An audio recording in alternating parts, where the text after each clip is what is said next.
Hello, this is Frank Neely from HeartlandDiaryUSA.com, bringing you news every conservative can use. Subscribe to my YouTube channel to stay up to date. Well, today, in a cringeworthy moment, and Chris Wallace has produced many of them, this particular moment, Chris Wallace of Fox News delivered his assessment of Joe Biden's inaugural address in a fawning display of obsequiousness. Wallace described the address as the finest inaugural address he'd ever heard. I'm surprised he didn't say it was the best speech ever given, whether by man or God. This is really a truly despicable moment in the history of Fox News.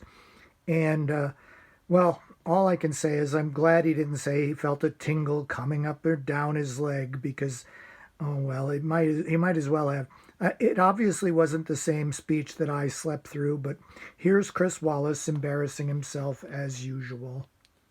Chris Wallace, he's the new president. We have to get used to saying that. President Joe Biden, as he and his wife Jill Biden turn to leave the Capitol, the front of the Capitol building here. Your thoughts on the speech, on what we heard today, and what he's carved out for himself?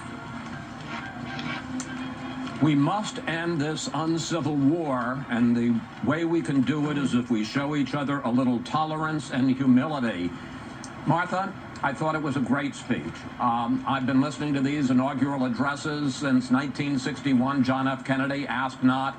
I thought this was the best inaugural address I ever heard. Obviously, a lot of this event today, a lot of the president's speech was colored by the emotion of the fact that exactly 2 weeks ago, 14 days ago, there was a mob of thugs, of insurrectionists, of domestic terrorists on the inaugural stand. And Joe Biden was saying that democracy prevailed. We were able to get through that. And he was talking about how we need to get through that in the future if we are going to be a united country. He talked about white supremacy, domestic terrorism. He said we must confront it, we will defeat it. My whole soul is in this, uniting our people. You know, I think it was less an inaugural address and more part sermon, part pep talk, talking directly to the American people, saying, hear me out. We have a right to dissent peacefully, but our disagreement must not lead to disunion.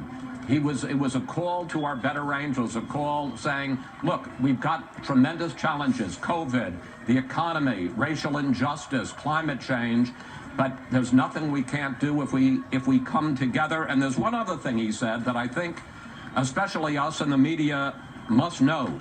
He said